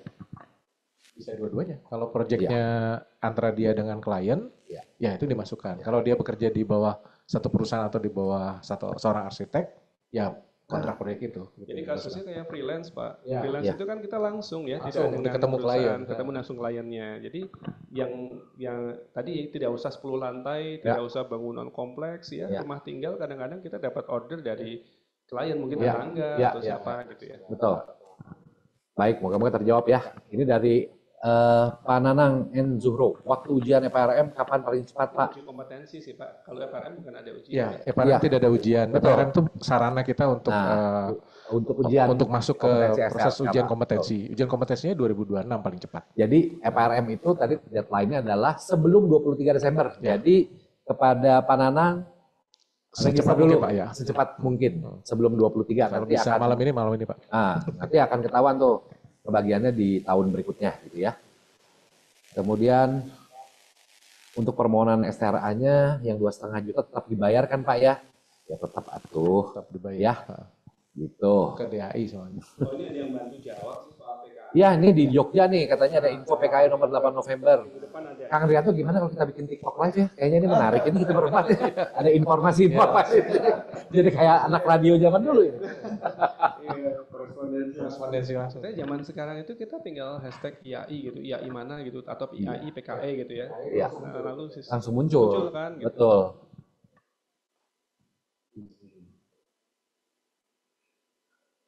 Nah, ini ngobrol malah. Iya, ini malah ngobrol. Oke, ya pokoknya halo. Tapi terima kasih berarti berkat acara ini silaturahmi jadi ketemu, saling kenalan, saling berbagi. Ini tadi ya tentang sama region 2 kan. Iya. Tadi ya kita bisa kumpul bukan di. Betul, tapi tadi ada yang ke Riau, 2 juga ya. Ya. Jadi silakanlah. Izin bertanya dari Farhan. Kalau kolom FIRM-nya di portal DAI tidak bisa diisi sementara berkas sudah ada, semua itu masalahnya kenapa Pak? Ada 2, 1 kamu kalau ke sekretariatan IAI di provinsi kamu tanya, kedua kalau kamu buka DAI ya, DAI.id ya kalau nggak salah ya, itu bisa tanya juga tuh. Jadi kamu capture aja saran saya problem tadi di di webnya ya. DAI ada helpdesk-nya juga. Ada helpdesk-nya di nomor 0812 5050 3575 tuh bantuan@dewanarsitek.id. Oh ya. Sambil aja dua-duanya ke IAI silakan, ini ke Dewan Arsitek silakan. Ini Gary. Selamat sore, saya mau tanya, saya lulusan 2021, sudah kerja di perusahaan terlisensi selama 4 tahun, namun belum menjadi anggota IAI. Apakah FRM tersebut Pak? Saran saya Anda browsing dulu tentang di IAI provinsi kamu ya, gitu. Karena sayang nih, kamu udah 4 tahun. Sekalian aja. Iya, perusahaannya apalagi sudah terlisensi kan. Jadi kalau kamu baik bisa terregister sebagai anggota IAI, kemudian secepatnya bisa mengikuti ya. Ya ikut program PKE, jangan lupa PKE, ikut PKE. jangan ikut PKE. Apa nih? Wahyu. Oh, dari Wahyu nih, izin Pak O tadi yang dari Riau nih. Bertanya bagaimana jika untuk mendaftar di anggota IAI provinsi memerlukan waktu. Wah. Saya kira ini nanti UPT membantu ya, kita mah percaya kepada IAI Jabar nih. Kalau kasus-kasus begini mah prosesnya lama ya untuk mendaftar jadi anggota gitu ya. Ini saya lihat tadi Kang Andrianto nih banyak yang tiba-tiba nih kayaknya saya mau ikutan IAI. Saya merasa bahwa wah ini saya mau daftar tapi keluar nomor anggotanya lama gitu. Ya. Terus gimana nih? Ya. Sebetulnya memang ada proses ya di apa namanya untuk KTA itu nanti bisa hadir ya. Tapi kalau tidak salah sih memang itu bisa diestimate. Kalau menurut saya sih bisa diestimasi. Nah ini juga sebetulnya nanti mungkin detailnya tuh waktunya berapa lama. Memang kadang-kadang suka berbeda-beda nih. Ada yang pas batch ini lebih cepat begitu ya. Tapi biasanya sih kalau tidak salah 2 minggu tuh udah mulai keluar ya. Tinggal 2 bulan ya. Kayaknya sih enggak ya. Nah, masih keburu lah kalau gitu. Sekarang tanggalnya jadi teman-teman tadi yang beberapa teman-teman yang belum mendaftar menjadi IAI, datangin lah ya. Mungkin memang ininya kan berkas ya. Kalau kita kolektif sih sebetulnya kalau di Jabar kolektif, jadi per batch begitu, terus kita kirim, nah begitu berkas itu lengkap, saya rasa dari Sekretariat Nasional juga langsung memproses itu ya. Ya. Harusnya tidak lama ya. Memang ada beberapa delay biasanya suka ada juga teman-teman di apa namanya di WA group itu suka menanyakan juga kok ini belum terbit gitu ya kartu KTA-nya. KTA-nya. Diupayakan dulu deh kalau gitu ya buat teman-teman. Siap. Ini ada dari Pak Andi Susanto nih. Izin bertanya Pak, saya lulusan 2019, pengalaman kerja sebagai drafter di perusahaan kontraktor selama 5 tahun dan freelance selama 1 tahun. Apakah pengalaman sebagai tadi drafter di perusahaan kontraktor dan freelance 1 tahun itu bisa direcognize ya untuk mendaftar Kita PRN? nggak melihat dia itu di kontraktor, developer, biro arsitek, apapun, tetapi pekerjaannya adalah perancangan arsitektur gitu ya. Ya. Jadi kalau memang misalnya nih, tapi terbalik juga nih, saya ini pekerjaannya itu administratur Pak di biro arsitek. Nah, gimana? Nah, portofolionya kan bukan portofolio perancangan ya, karena administratur, tapi mau pegang SRA gitu. Ya. Nah, portofolionya itu adalah perancangan arsitektur, tidak melihat perusahaannya. Ya. Apakah dia perorangan, kontraktor, desain and build segala macam. Yang mesti dibuktikan bahwa kita memang merancang arsitektur sebuah bangunan tadi ya dengan kompleksitas tertentu tadi. Kemudian freelance boleh nggak? Freelance boleh. Ya. Freelance boleh. Selama tadi apa? Iya. Apa? Ada kliennya kan? Iya, ada kliennya, betul. Dan tadi ya dokumen-dokumen menjawab 3 hal tadi ya. Apa, kapan, di mana. Kalau dia freelance mungkin lebih mudah karena di COP-nya itu bisa dituliskan nama si arsiteknya, kemudian nama klien dan waktunya bisa diatur sendiri kan sebenarnya. Nah, jadi tinggal surat dari klien. Surat dari klien aja gitu. Iya. Mungkin tidak perlu SPK ya Pak Roni ya, tapi asal ada surat keterangan aja dari klien itu udah cukup. Cukup ya. Siap. Tadi dari Andi, terus ini Yesi. Selamat sore, saya Yesi.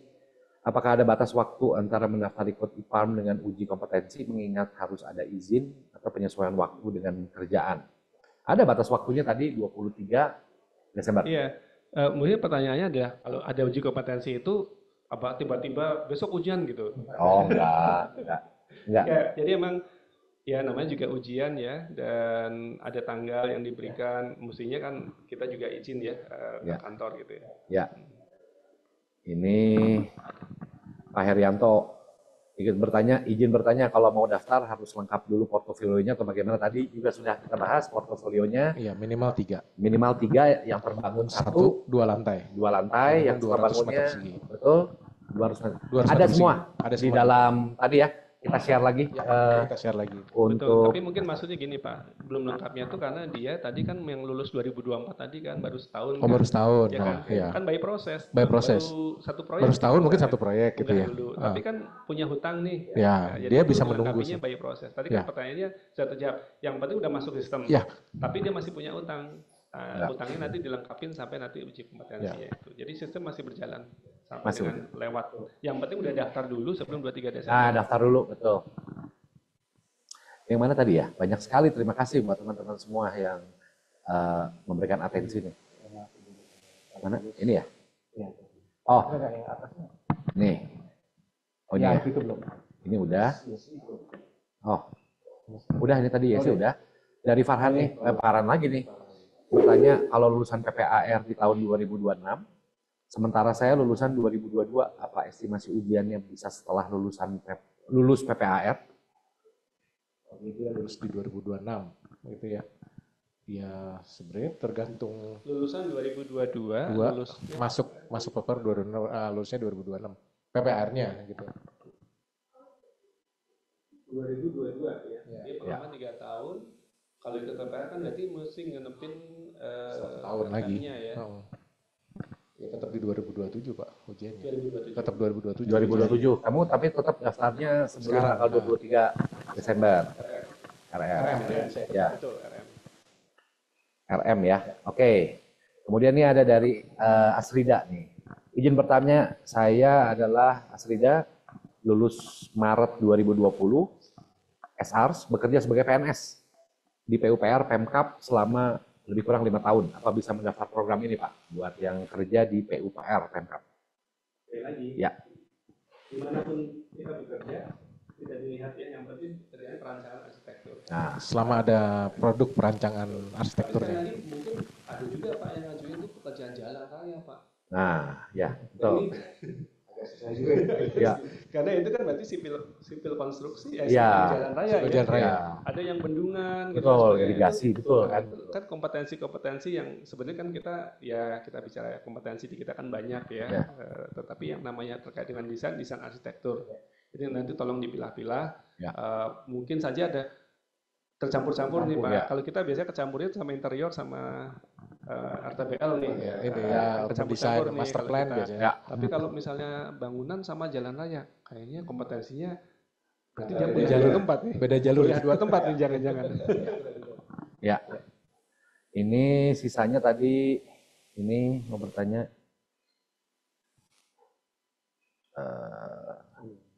Ini ya, dari Muti, izin bertanya, jika lulusan bulan Desember 2019, jika lulus bulan Desember 2019, pas banget dengan batas waktu IPAM 23 Desember nih.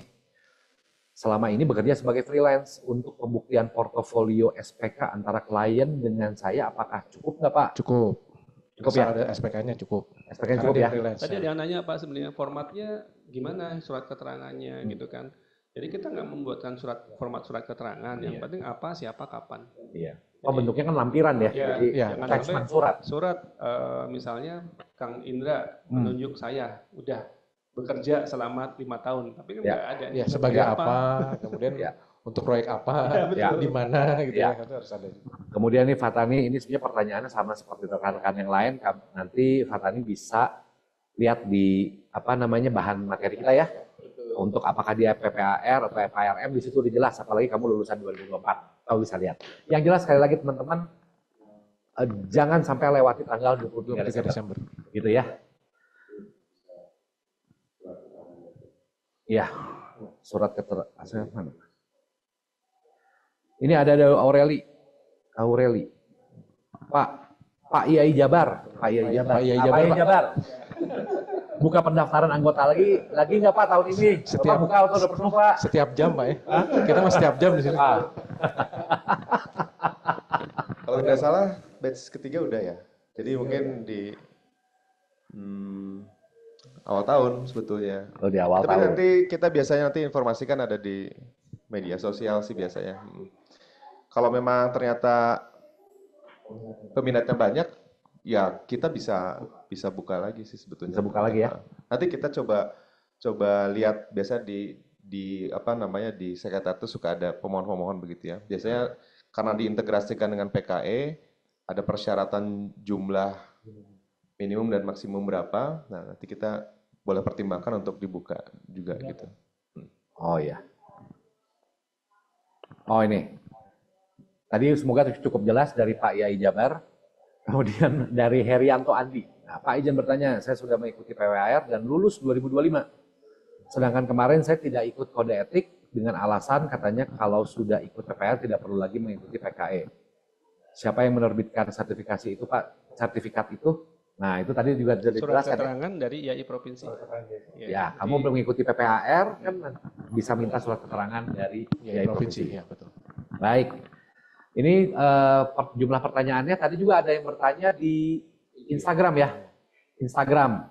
Tadi mau dijawab kita verbal atau mau ditulis ketik aja kalau di Instagram? Boleh ya? Ditulis di ketik aja ya. Di Instagram biar nempel. Betul ya? Oh iya. Biar lebih mengena gitu, nempel. Gitu ya. Baik, ada lagi yang mau disampaikan, Pak? Kunci mungkin terakhir untuk membantu kita, tidak ada di contoh, tapi kuncinya begini, apa siapa kapannya itu kalau tidak muncul di KOP, tabel surat keterangan yang menjelaskan selama 6 tahun gitu kerja di mana, proyeknya apa, siapa aja yang terlibat gitu. Jadi misalnya ada surat keterangan atau kita bikin tabel sendirilah gitu. 2021, 2022 sampai dengan 2025 ini proyeknya apa, di biro apa gitu ya. Terus lamanya berapa lama gitu. Sehingga membuktikan bahwa kita itu memang sudah akumulatif 6 tahun gitu. Jangan sampai terus ada kesan wah ini kerjanya cuma 2 tahun, 4 tahunnya apa nih gitu. Ya. Gitu, Pak. Baik, kalau gitu. Ini sebenarnya masih ada, tiba-tiba ada yang nanya lagi. Masih ada waktu nggak Pak Roni, Pak Adrianto? Silakan. Masih. Satu lagi. Dua lagi ya, udah. Bukan nggak mau ini. Dari Irsyad, izin bertanya kembali. Oh, kamu udah nanya tadi. Gitu. Enak banget ya? Bolak-balik. Ini udah kayak kita bikin di Kop Radio gimana dia Jabar ya? Ada yang mau pesan lagu mungkin. Izin bertanya. Saya lulusan S1 awal 2023, lulus PPAR UB 2025 dan saat 2023 hingga saat ini sudah mengikuti pengalaman kerja. Izin bertanya, apakah PPAR waktu saat PPAR waktu juga bekerja, apakah kerja tersebut masuk pengalaman kerja? Ini FARM ya? Ya. So, silakan diakumulasi saja. Nanti kita akan lihat di UMT FARM. Biasanya kita rekognisinya adalah separuh semester. Biasanya hanya separuh dari semesternya. Jadi maksudnya kalau PPR itu kan 1 tahun ya, yang 6 bulannya. Kemudian ini ada 2 lagi nih, mending yang mana nih? Yang ini. Oh, atas. Dari Mulia, izin bertanya untuk ujian kompetensi ada skema estimasi ujiannya nggak kapan? Namun dalam pengurusan FARM sudah diberi rekomendasi ujian oleh komite sebelum estimasi tahunnya. Apakah bisa ikut ujian? Ya kalau itu harus mengikuti ini ya, mengikuti pengumuman dari DAI ya. Dia udah dapat rekomendasi. Dia dapat rekomendasi. Dari FRM. Nah, rekomendasi dari komite FRM itu adalah nanti surat kepada DAI. Nanti yang menentukan tanggalnya sih. Ya, dari DAI. Berapa lama? Ya tergantung yang terdekat. Sekarang itu sebenarnya sedang mencari titik-titik lokasi ujian ya. Banyak dan menjangkau banyak wilayah. Misalnya hari ini yang sedang banyak nunggu gitu ya di Bali gitu ya, maka Bali ngumpulnya di Bali ya. Tapi yang jelas Mulia kalau udah seperti itu kan sudah tenang, tinggal menunggu gilirannya aja nih buat nunggu jadwalnya nih gitu kan. Masih banyak pertanyaan-pertanyaan yang lain tapi itu udah siap, itu provinsi siap menjawab nih untuk ini terutama yang region 2. Dan jika pun masih belum terjawab, sebetulnya kita punya agenda-agenda nih terdekat di minggu ini, bahkan di minggu ini ada Senin malam tuh ada sosialisasi lagi di region 3 ada hari ini. Dan ke Timur. Oke. Jadi artinya kita ini sedang safari menjelaskan gitu. Mudah-mudahan di UPT provinsi nanti menjadi sangat siap gitu ya. Hal-hal tadi banyak yang teknis, simulasi gitu ya. Betul. Pak saya ini custom banget gitu. Kalau custom begini memang nanti dari UPT membantu menjelaskan. Siap kalau begitu. Ini kayaknya udah cukup panjang gitu ya. Yang jelas teman-teman jangan lupa absensinya diisi. Tadi konten untuk materinya juga sudah dibagikan kalau teman-teman ada yang belum sempat baca. Dan Instagram live-nya juga akan direcord ya. Jadi bisa ditonton ulang. Dan yang ini sekarang Zoom direkam pun nanti akan jadi konten di dalam YouTube-nya IAI. Tinggal tunggu tanggal tayangnya aja. Jadi mungkin sekali lagi kita ucapkan yang tersangat nih kepada Kang Andrianto nih. Terima kasih buat timnya, terima kasih buat teman-teman dari IAI Jabar untuk support-nya semua. Kita ucapkan juga ya dari atas nama teman-teman dari Badan Pendidikan mengucapkan terima kasih juga buat tim semua nih dari Sekretariat Nasional nih yang sedang ngeset ini semua ya. Jadi akhir kata kalau begitu kita undur diri, mengingat waktu sudah sore. Mohon maaf apabila ada salah kata, ada kurang berkenan. Sampai ketemu di medium lain. Sampai ketemu. Wassalamualaikum warahmatullahi wabarakatuh. Waalaikumsalam. Hatur nuhun, hatur nuhun, hatur nuhun. Siap, siap, siap, siap. Siap.